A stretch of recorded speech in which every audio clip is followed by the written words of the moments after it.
Fala galera, tudo bem com vocês? Na aula de hoje nós falaremos a respeito do assunto conceitos básicos de administração. Esse assunto está previsto no conteúdo programático de vocês que vão prestar para o cargo de assistente em administração das universidades UFT, UFDPAR, UFT, UFNT e UFCAT. As 5 universidades que abriram editais que terão provas aí no dia 19 de novembro. A banca é um Instituto Verbena para todas, o conteúdo é igual para todas, portanto, o nosso trabalho aqui vai servir para todos vocês aí que vão prestar essas universidades. Seja você que é de Rondonópolis, Mato Grosso, ou do Piauí, ou do Tocantins, ou de Goiás, que vai fazer o UFCAT, todo mundo precisa estudar essa matéria aqui, tá? E aí, pessoal, as inscrições começam agora dia 5 de outubro, quinta-feira, já iniciam as inscrições, então não percam essa oportunidade. A gente fez uma análise aí do salário de assistente em administração e início de carreira. Você vai poder ganhar ali quase R$4.000 se você tiver nível superior completo ou uma pós-graduação.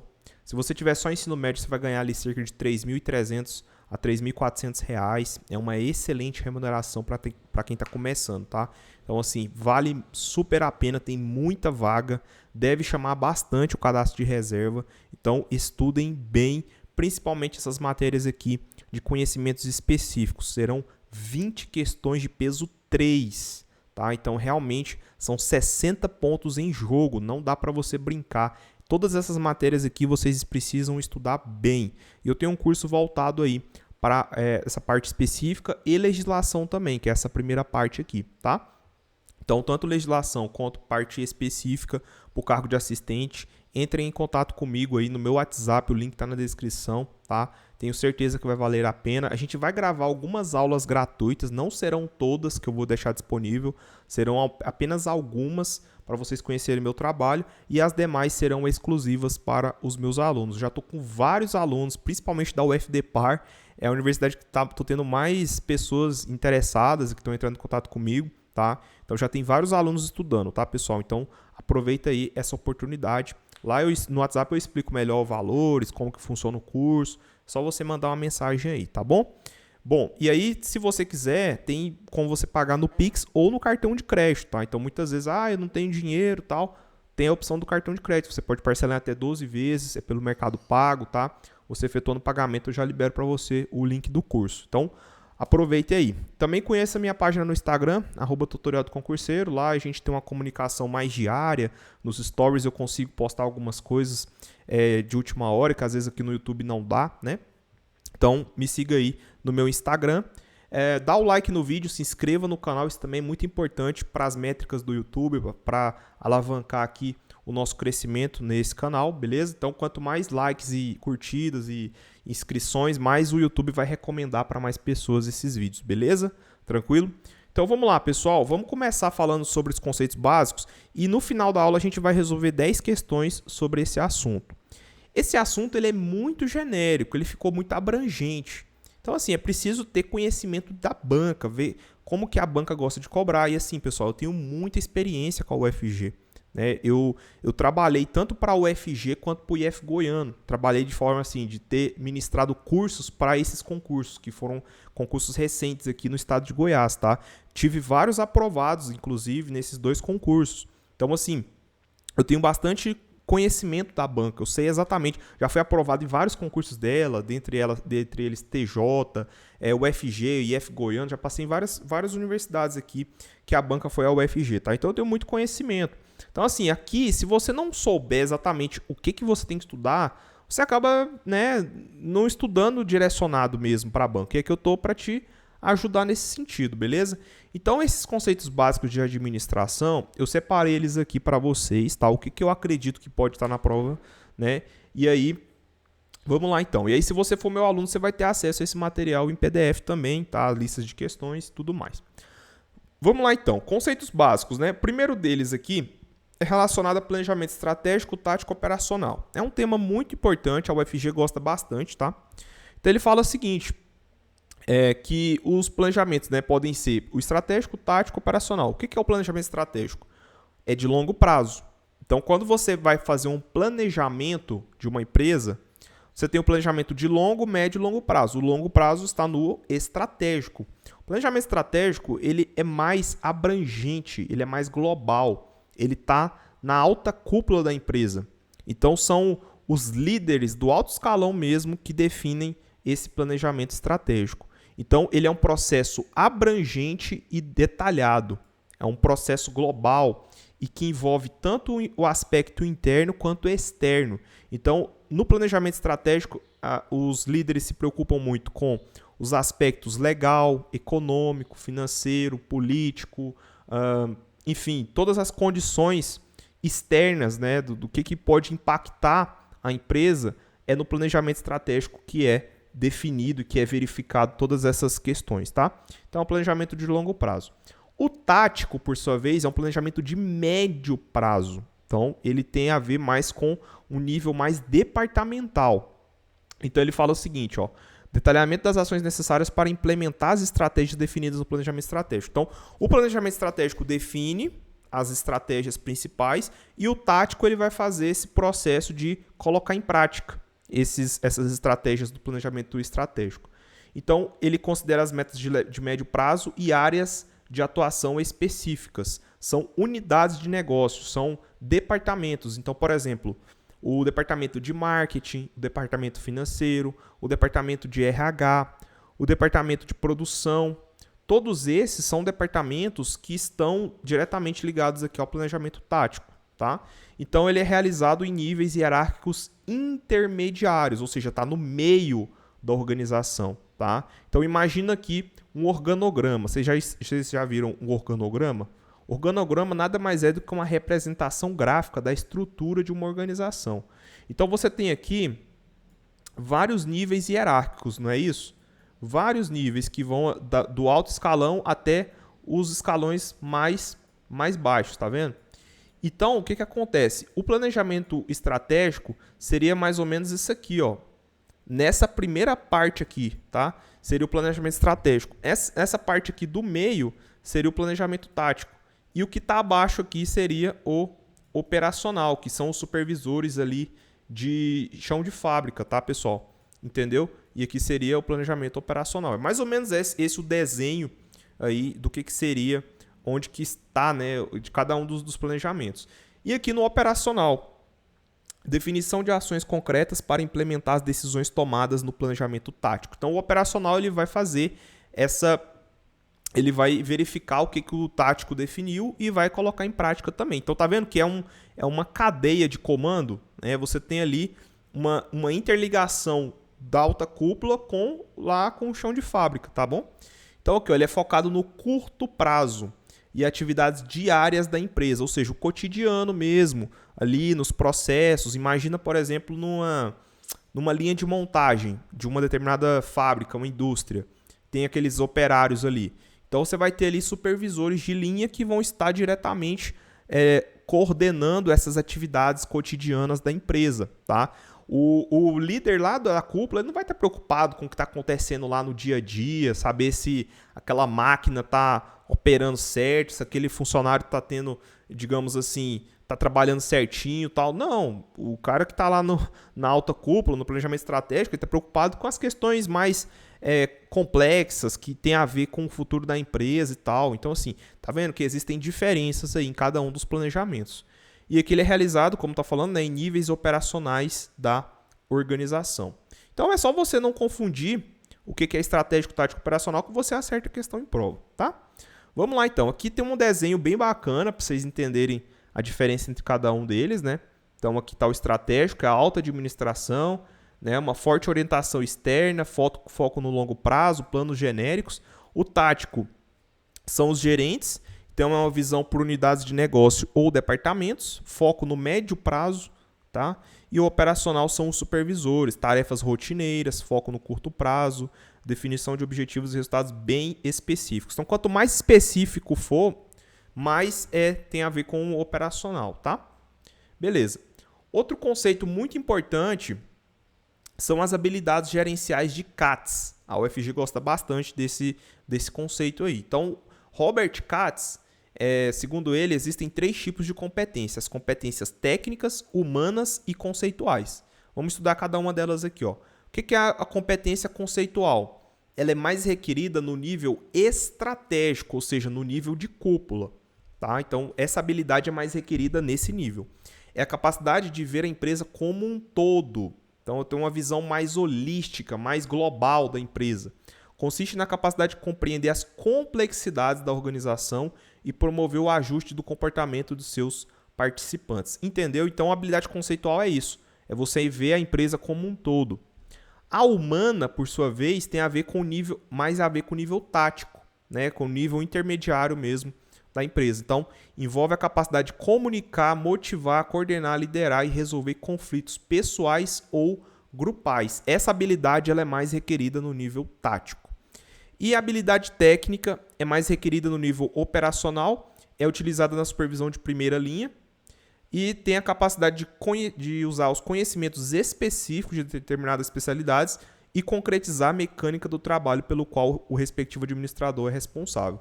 Então, o supervisor de linha ele tem mais conhecimentos específicos relacionados a uma tarefa mais rotineira e ele implementa isso aí para você ter a máxima produtividade possível.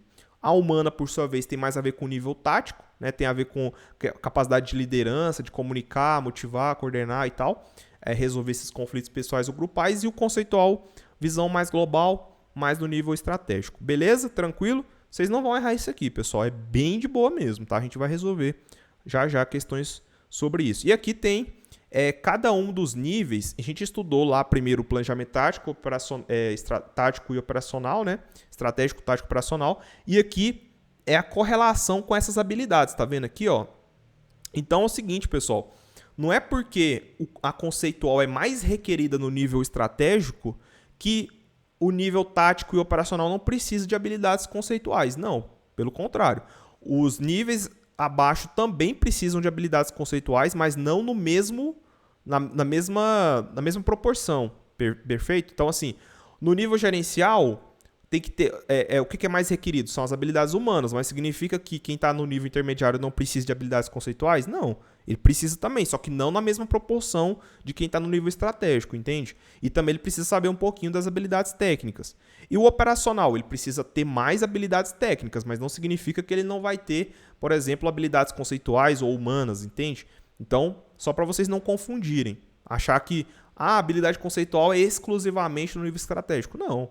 Né? Ele pode ser essa habilidade, todos os níveis precisam dela, tá? Beleza?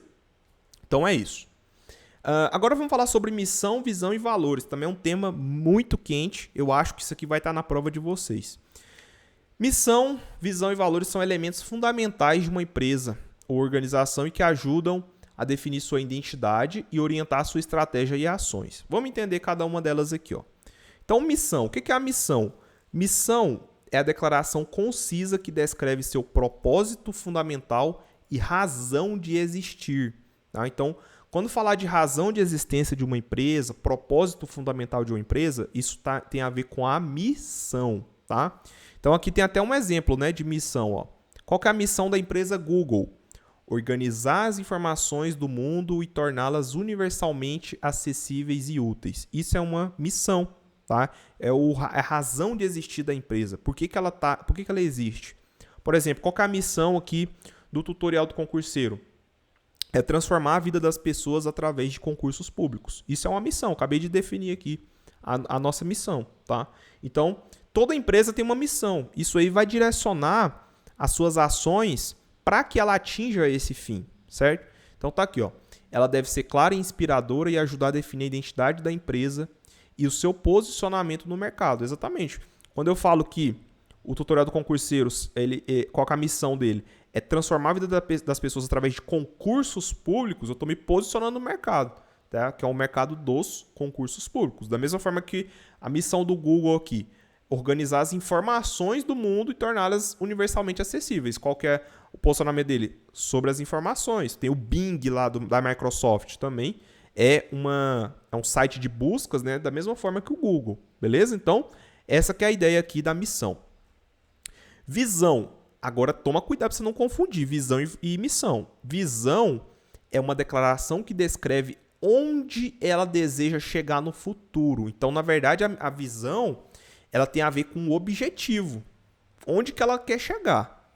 Então, e como quer ser reconhecida no mercado. Então tá aqui, ó.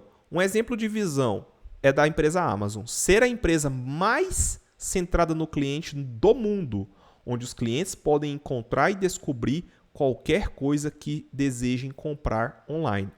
Então, a visão significa aonde você quer estar no futuro.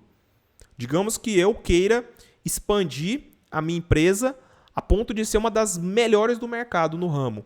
Então eu falo, a visão do tutorial do concurseiro é estar entre as maiores empresas de concurso público do Brasil nos próximos 10 anos. É uma meta bem ambiciosa, entende? Isso é uma visão, é aonde eu quero estar no futuro. É diferente de missão. Missão é a razão de existir. Por que que eu existo? Eu existo para transformar a vida de outras pessoas pelos concursos. Visão não, visão onde eu quero chegar. Eu quero estar entre as maiores empresas do ramo nos próximos 10 anos. Entendeu a diferença? É muito importante isso estar bem claro na sua cabeça, porque a banca vai tentar te pegar nisso. Ela vai trocar os conceitos. Valores. O que são os valores? Valores de uma empresa são os princípios éticos e culturais que orientam suas ações e comportamentos. Vocês vão estudar aqui, por exemplo, na legislação, né? Ética e função pública, ética no setor público, né? Então, valores são isso, são os princípios éticos, né? O que você tem que obedecer para que a sua empresa ela tenha ali uma política específica, né? Uma política que realmente vá de encontro com princípios éticos, né? Que vão nortear as condutas da sua empresa. Então, por exemplo, aqui, ó, alguns exemplos de valores. O respeito, tratar todas as pessoas com respeito, dignidade, igualdade, integridade, agir com honestidade, transparência, né? A gente até estuda isso aí lá no accountability, né? Compliance, também é outro tema aí que vira e mexe cai em provas, né? Compliance, então, ética em todas as situações, inovação, buscar constantemente novas ideias, soluções e tecnologias para melhorar os produtos e serviços, e etc, etc, etc. Isso tudo são exemplos de valores, tá? Então, eles refletem a identidade da empresa e sua postura em relação aos seus colaboradores, clientes, parceiros e sociedades em geral. Isso aqui são os stakeholders, né? Inclusive, a gente vai falar sobre stakeholders, mas todo mundo é stakeholders, né? Stakeholders, tá? Mas todo mundo que participa direto ou indiretamente de uma empresa são considerados stakeholders, tá, pessoal? Tranquilo. Vamos lá, vamos continuar aqui. Agora vamos falar sobre as ferramentas do planejamento estratégico. Eu separei duas para vocês que são as mais comuns em prova. São elas a análise SWOT e o BSC, Balanced Scorecard. Vamos estudar as duas aqui. Então, o que é a análise SWOT? A análise SWOT é a ferramenta utilizada na etapa de diagnóstico organizacional. Ela é utilizada para buscar entender a posição atual da organização. Consiste basicamente na análise do ambiente interno, que são as forças e as fraquezas, e do ambiente externo, que são as oportunidades e ameaças. Galera, é extremamente importante vocês não confundirem o que é ambiente interno com o que é ambiente externo. Sempre que falar em ambiente interno, você está falando de forças e fraquezas. Sempre que falar em ambiente externo, fala-se de oportunidades e ameaças. É importantíssimo que vocês não façam confusão. A banca vai tentar te pegar, falar que o ambiente externo são as forças e as fraquezas ou vice-versa. Falar que o ambiente interno é oportunidade e ameaça. Não. Interno são forças e fraquezas, externo oportunidades e ameaças. Gravem que isso aí é tela de prova. Então tá falando aqui, pautado na ideia de que o administrador deve identificar as forças e fraquezas do ambiente interno, né, como eu falei, e as oportunidades e ameaças do ambiente externo. Então o SWOT, ele deriva da sigla, né? É uma sigla em inglês. Esse S significa Strengths, que é esse primeiro aqui. O W de Weaknesses, que são as fraquezas. O O de Opportunities, que são oportunidades. E Threats, que são as ameaças, tá? Então, essa é a sigla em inglês aí. Matriz SWOT ou análise SWOT, tudo a mesma coisa, tá? Então, Strengths, forças interno. Weaknesses, fraquezas interno. Opportunities, oportunidades externo, e threats, ameaças também externo. Isso aqui é tela de prova, tá? Isso aqui tem grande chance de estar na prova de vocês. Também é conhecida como matriz fofa. Eu não gosto muito dessa sigla, porque pode ser que você confunda a ordem aqui, né? Porque, por exemplo, F de forças, F de fraquezas. Isso aqui é do ambiente interno.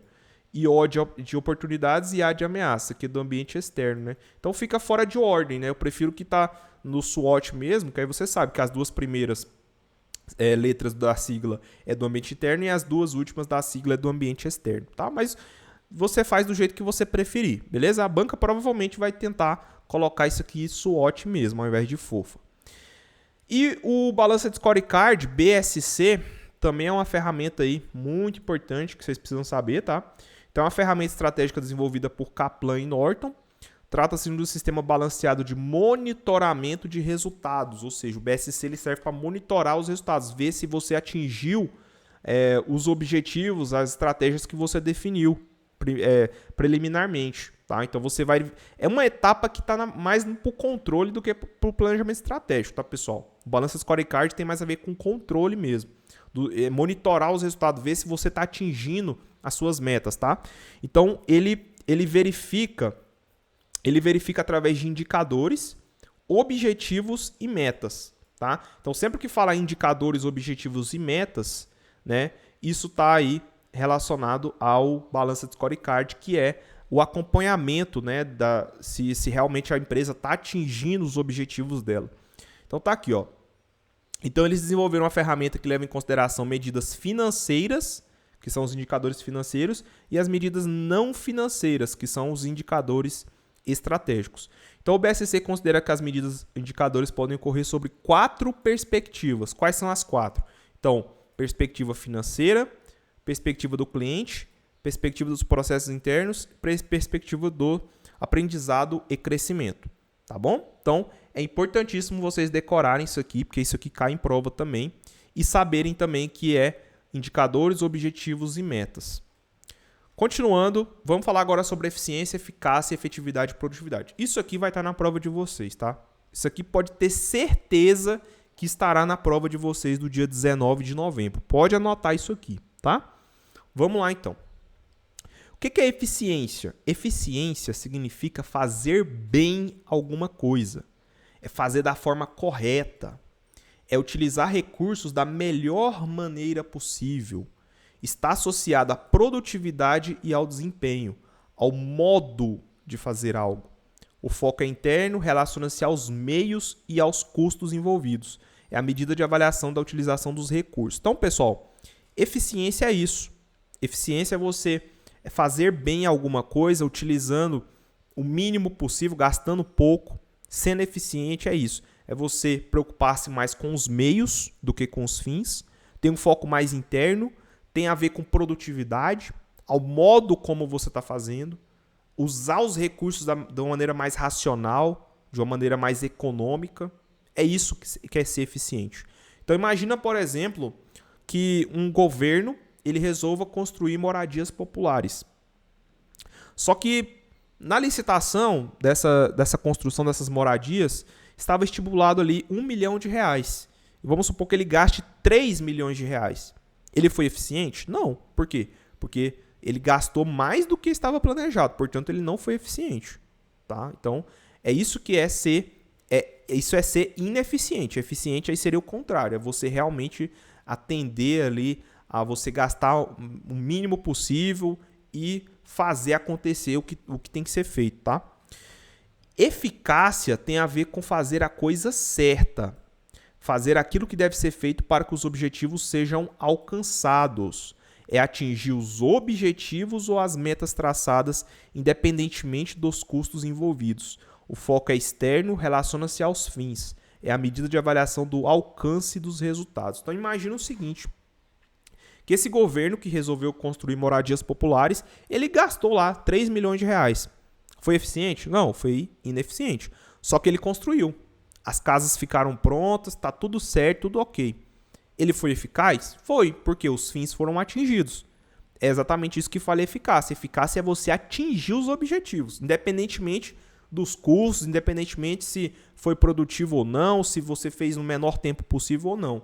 A eficácia é você atingir. Atingiu? Perfeito. Vou dar um exemplo que vai ficar claro na sua cabeça. Imagina que você está estudando para concurso público. É o seu caso, né? Você está estudando para concurso público. Vamos supor que você estuda totalmente errado. Estuda de uma forma com um método muito ruim. Vamos supor que você está estudando para apostila ainda, né? Tá muito atrasado. Beleza. Tá sendo eficiente? Não, não tá sendo eficiente. Mas vamos supor que você leve 10 anos. Tá estudando tudo errado, mas vai levar 10 anos. Daqui 10 anos você passa. Aí você foi lá e passou, botou seu nome no Diário Oficial da União. Você foi eficaz? Foi, porque você atingiu o seu objetivo. Você foi eficiente? Não, mas você foi eficaz. Tem como ser o contrário também? Tem. Por exemplo, vamos supor que você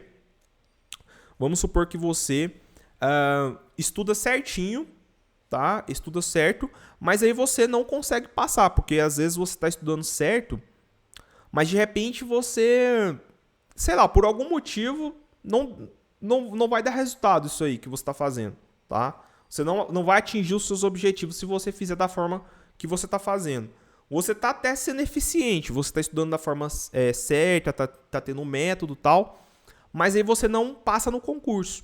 Porque de repente, sei lá, bateu na trave, você, sei lá, faltou um ponto para você passar, acontece bastante. Você foi eficiente, foi, mas você não foi eficaz, porque você não atingiu o seu objetivo. Então, é plenamente possível você ser eficiente e ser eficiente e não ser eficaz, tá bom? Beleza? Ok. Agora vamos falar sobre a efetividade. O que é efetividade? Está relacionado ao impacto das ações. Então, é alcançar os resultados pretendidos de forma a alterar a realidade. Não basta alcançar os objetivos, deve haver transformação, tá? Então, a efetividade ela vai mais além que a eficácia, porque a eficácia é nada mais do que você atingir o objetivo. Vamos supor que o objetivo do governo era, sei lá, distribuir cestas básicas, tá? O objetivo dele era esse. Mas aí, de repente, ele está distribuindo uma cesta básica de alimentos que, sei lá, não vão fazer muita diferença na vida das pessoas, né? Nesse caso, não foi efetivo, porque a efetividade consiste exatamente em transformar a vida das pessoas. Se você não causa impacto, não causa transformação, de nada adianta você atingir os fins, entende? Então, essa que é a ideia da efetividade, é você causar impacto, transformar a vida de outra pessoa, tá bom? E, por fim, a produtividade. A produtividade, pessoal, sempre que falar em produtividade, você vai lembrar de eficiência. Uma coisa tem a ver com a outra. Eficiência e produtividade estão intimamente ligadas. Mas talvez a banca possa querer de você algo mais específico. Tipo assim, o que significa a produtividade de fato? Então, a produtividade é a razão entre a quantidade ou valor dos bens e serviços produzidos e a quantidade ou valor dos insumos aplicados. São os outputs sobre os inputs, que é a mesma coisa que as saídas dividido pelas entradas, certo? Isso é ser produtivo, tá? É a razão entre as saídas e as entradas. Isso é a produtividade. Se você vê isso aqui na sua prova, não estranhe, tá? Pode marcar a produtividade e ir pro abraço. Mas se perguntar assim, eficiência e produtividade são intimamente ligadas, por exemplo, tá certo também, tá? Porque isso aqui é um fator de medida de eficiência, beleza? Tranquilo? Vamos passar para frente agora, falar sobre outros conceitos básicos de administração. O primeiro deles aqui, o benchmarking. O que é benchmarking? É você comparar a sua empresa com outra e tentar pegar as melhores práticas dessa empresa. Vou dar um exemplo para vocês. Imagina o seguinte. Imagina que o Burger King ele vai fazer um benchmarking com o McDonald's. Digamos que o Burger King precisa melhorar, ele quer ver o que o McDonald's está fazendo, quais são as práticas do McDonald's, que está tendo tanto resultado assim, e ele quer trazer esses processos aí para a empresa. Então, ele vai fazer um processo de benchmarking, que é o quê? Comparar, né? Então, você vai analisar as práticas adotadas por empresas concorrentes, as quais são consideradas fortes e, na maioria das vezes, líderes de mercado. Consiste em estudar e comparar as práticas adotadas pela organização em relação às melhores práticas adotadas no mercado. Mesma coisa, por exemplo, sei lá, a Pepsi vai analisar o que a Coca-Cola está fazendo, ou sei lá, a Samsung vai analisar o que a Apple está fazendo, entende? Tudo isso são práticas de benchmarking. Em outras palavras, benchmarking é um processo contínuo e sistemático para avaliar produtos, serviços, processo de trabalho. né, que são reconhecidos como representantes das melhores práticas com o propósito de aprimoramento organizacional. Então não é só olhar as melhores práticas, comparar e só não. O objetivo, o propósito é exatamente aprimorar a organização, é melhorar aí com base no que os seus concorrentes estão fazendo, tá bom? Outro conceito muito importante, a reengenharia. O que é a reengenharia? É o método voltado ao reprojeto dos processos de negócio que visa aumentar a produtividade, envolve o redesenho radical dos processos de negócio para alcançar drásticas melhorias em medidas críticas de desempenho. Pessoal, não confunda reengenharia com melhoria contínua. Que a banca gosta de fazer essa confusão aí, tá? A melhoria contínua é diferente. A melhoria contínua é uma mudança mais gradual, aos poucos, né? Agora, a reengenharia não, é algo mais drástico, é abrupto, sabe, começar do zero mesmo. Isso é reengenharia, tá? Então, reengenharia é algo mais radical. Essas palavrinhas-chave, radical, abrupto, começar do zero, mudanças drásticas, isso tem a ver com reengenharia, tá bom? Então, significa o repensar fundamental e a reestruturação radical dos processos empresariais que visam alcançar drásticas melhorias em indicadores críticos, tais como os custos, qualidade, atendimento e velocidade, tá bom? Outro conceito importante é o downsizing, que é igual a enxugamento, tá? Então, consiste em técnicas administrativas de enxugamento que promovem a reestruturação de uma empresa por meio de redução de custos, eliminação de processos desnecessários, aumento da eficiência corporativa. Então, downsizing é enxugamento, é verificar aquilo que está sendo muito dispendioso ou aquilo que está fazendo você atrasar muito os processos e você eliminar tudo que está atrasando, tudo que está diminuindo a produtividade dessa empresa significa downsizing, tá? Então, aumentar a eficiência corporativa. Outros conceitos bons aqui, cai muito em prova. A gente vai estudar isso aqui mais à frente, tá, pessoal? O fluxograma, a gente estuda ele aqui, ó, onde fala aqui de gestão por processo, tá? No tópico 7 de vocês. Mas aqui a gente já vai antecipar que o fluxograma é uma representação gráfica de processos, tá? De atividades, de etapas sequenciais, né? Então, diagrama de processo é uma técnica que permite visualizar graficamente o fluxo das atividades de determinado processo. O fluxograma consiste, portanto, em um gráfico que, através da utilização de símbolos, demonstra o fluxo ou a sequência normal do trabalho e das atividades de um processo. Em outras palavras, é um gráfico que representa o passo a passo do processo, tá bom? Então, isso é um fluxograma. A gente pode representar o fluxograma, por exemplo, no atendimento ao público. Por exemplo, vamos supor que uma determinada empresa tem alguns processos padrões ali, alguns tipos de atividades que são padronizadas. A gente pode representar isso no fluxograma, porque aí você sabe exatamente conduzir todo aquele passo a passo, toda aquela sequência das atividades ali até chegar a um determinado fim, beleza? Organograma. Organograma a gente vai estudar, pessoal, no conteúdo de vocês, no tópico 3, onde fala de conhecimentos básicos de organização, sistemas e métodos, OSM, tá? Mas vamos falar aqui sobre o organograma. O organograma é aquilo que a gente já desenhou no começo da aula, viu? Quando a gente falou aqui, ó, eu desenhei isso aqui para vocês. Isso aqui é um organograma, tá? Então, é um desenho da estrutura da organização, beleza? Ele mostra os níveis hierárquicos, as relações de subordinação, a distribuição de responsabilidades na organização. Então, tem lá o presidente, aí você pode ter uma linha staff ali, você tem os diretores, aí tem, por exemplo, os coordenadores, os supervisores, entende? Então, você desenha isso aí numa estrutura organizacional, beleza? E, por fim, os stakeholders. O que são stakeholders? Stakeholders são as partes interessadas, ou indivíduo que tem um envolvimento ou interesse em uma organização. Então, eles podem influenciar ou serem afetados pelas atividades e decisões da entidade em questão. Então, pode ser clientes, funcionários, acionistas, fornecedores, parceiros comerciais, comunidade, governo, ONGs, sindicatos, entre outros. Então, todo mundo são stakeholders, são pessoas interessadas que são afetadas direto ou indiretamente ou afetam, né, direto ou indiretamente a organização. Isso são stakeholders. Tranquilo? Beleza? Agora vamos resolver questões desse assunto. Tirei essas questões aqui da UFG, tá? De 2023 e 2022, então são questões recentes, beleza? Vamos lá. Questão 1.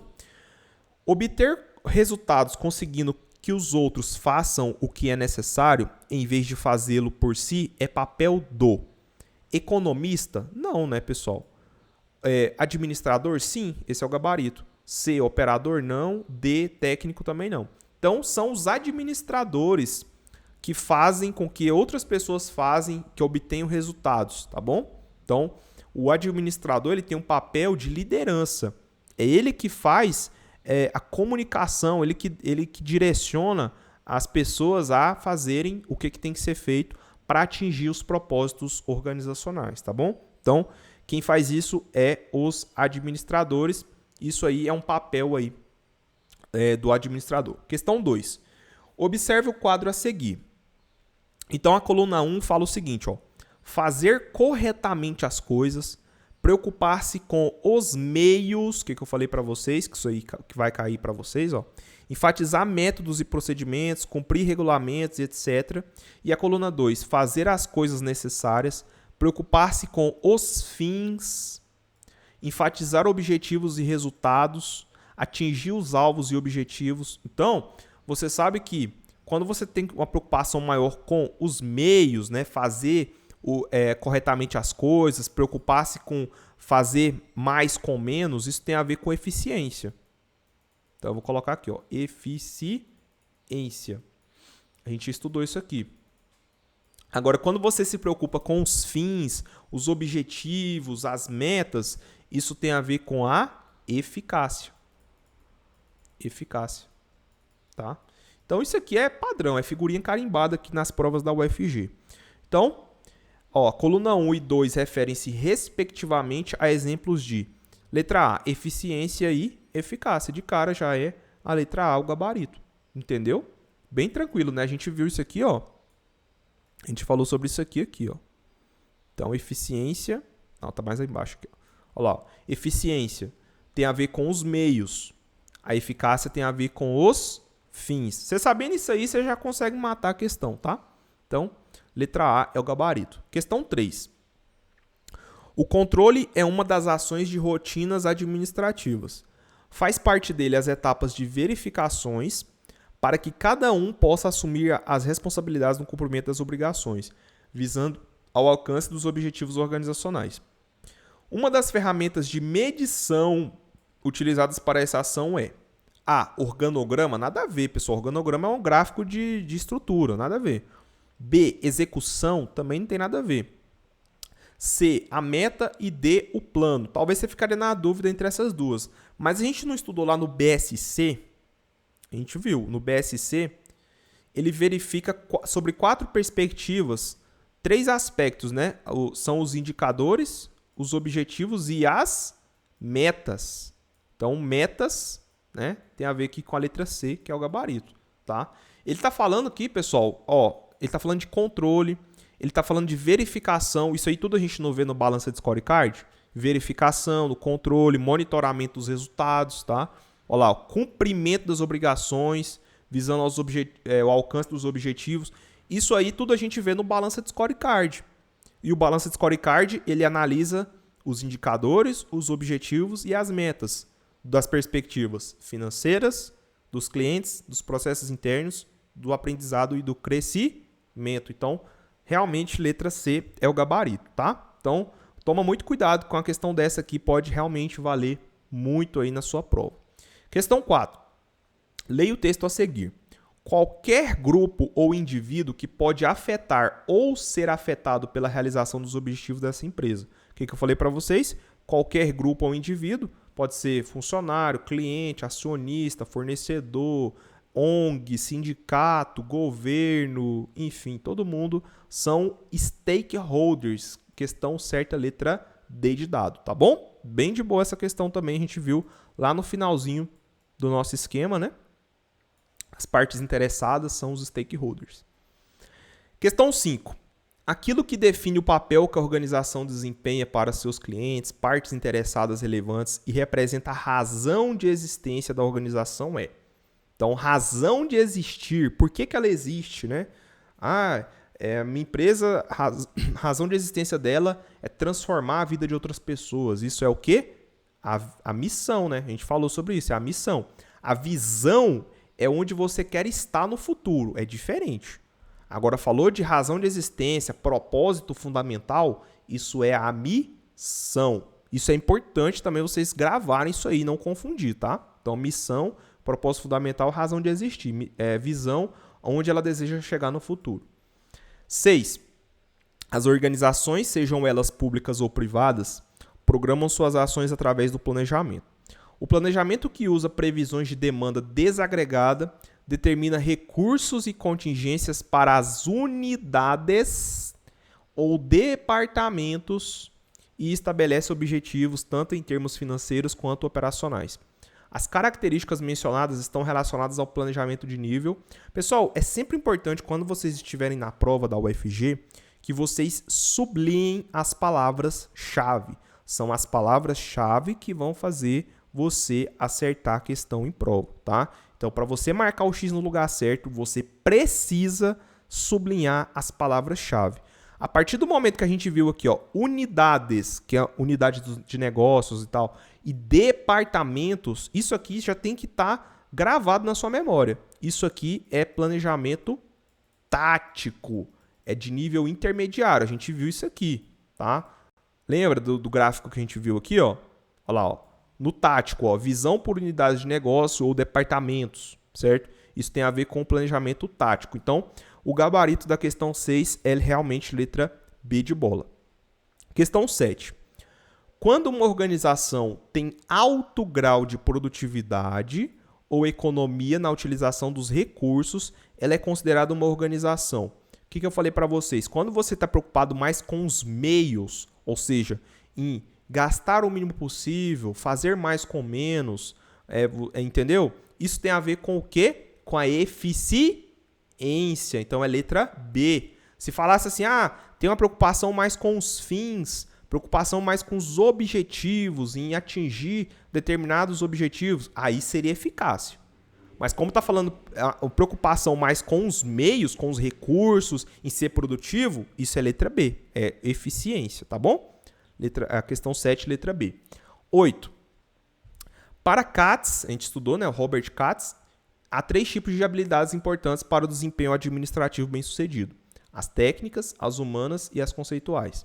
As habilidades técnicas, lembra quando a gente falou? Habilidade técnica, que ela tem mais a ver com questão rotineira, do dia a dia, chão de fábrica, coisas bem específicas, não é isso? Então, são relacionadas com o fazer, isto é, com o trabalho com coisas, o que envolve processos, materiais ou objetos físicos e concretos, com a lida com instrumentos ou ferramentas, com métodos e com processos de trabalho. De cara já é letra A, tá? Quando você fala de processo, pessoal, você lembra de atividades. Quando você fala de atividades, você está falando de algo mais rotineiro, algo mais padronizado, algo mais do dia a dia. Então, automaticamente, isso tem a ver com habilidade técnica. Imagina o seguinte, que para operar uma determinada máquina, você precisa de ter de conhecimentos técnicos, não é isso? Uma máquina você precisa saber de conhecimento técnico. Então, são habilidades técnicas. Isso aí você não vai ver, por exemplo, um gestor de alta cúpula sabendo manusear uma máquina ali, uma esteira de uma linha de produção. Não, ele não manja nada daquilo ali. Ele está preocupado com outras coisas, tá? Quem está preocupado com isso é quem está ali nessa supervisão direta. Então, são habilidades técnicas. Saber mexer em coisas, manusear coisas, processos, tudo isso são técnicas, tá? Letra B, interação com as pessoas. Não, isso aqui já são habilidades o quê? Humanas. A gente não viu lá as três habilidades? Conceituais, humanas e técnicas. Interação com as pessoas é mais habilidade humana, né, pessoal? B, com o pensar, com o raciocinar, com o diagnóstico das situações e com a formulação de métodos de solução dos problemas e etc, etc. Isso aqui são habilidades conceituais, tá? Isso são habilidades conceituais. E letra D, com a visualização das várias funções da organização, complementares entre si, de como a organização se relaciona com o seu ambiente e de como as mudanças afetam uma parte da organização. Isso são habilidades conceituais também, tá? Então, de fato, o gabarito é letra A, né? Está falando de habilidade técnica. Penúltima. Reinventar a empresa, desafiando suas doutrinas, práticas, atividades existentes para, em seguida, redesenhar seus recursos de maneira inovadora. Está relacionado ao conceito de... A gente falou sobre isso. Quando você falar de mudança radical, abrupta, começar do zero, isso tem a ver com reengenharia, né? Gabarito letra D de dado. Então, vamos voltar aqui, ó. A reengenharia a gente falou aqui, ó. Então, é um método voltado ao reprojeto dos processos de negócio, redesenho radical, entende? Então, letra D é o gabarito. E, por fim, questão 10. A técnica que procura equilibrar 4 ênfases no processo de administrar as organizações e avaliar o seu desempenho é chamada de... Então, foi o que eu falei, né? Quando você falar de avaliar a organização sobre 4 perspectivas ou ênfases, é a mesma coisa.